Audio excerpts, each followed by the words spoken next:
बिस्मिल्लाहिर्रहमानिर्रहीम अस्सलामु अलैकुम वरहमतुल्लाहि वबरकातुहू। मोहम्मद आमिर महमूद, आप देख रहे हैं सदाए मदीना यूट्यूब चैनल। आपके साथ बहुत ही प्यारी वीडियो शेयर करने जा रहा हूं, क्योंकि ये आपने वीडियो ज़रूर देखनी है। ये वीडियो है इल्लामा हाफिज़ सआद हुसैन रज़वी दामत बरकातुहुमुल आलिया जब अपने आबाई गाँव ज़िला अटक में पहुँचे तो उनका इस्तकबाल उनके ताया जान कैसे अपने भतीजे की शादी पर कैसे झूम रहे थे। आइए वो वीडियो भी देखते हैं।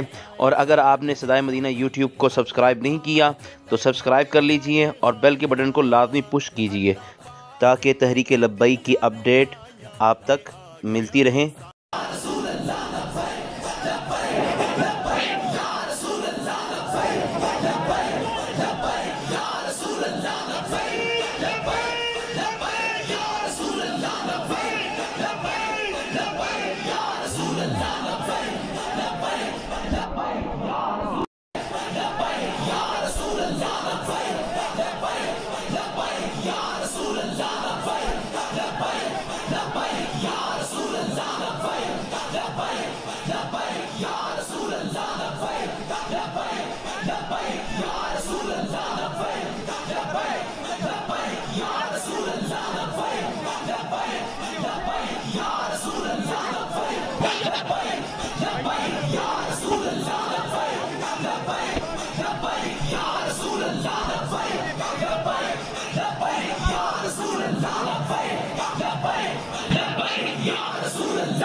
अब आप तशरीफ रखें अपने अपने नशिस्तों में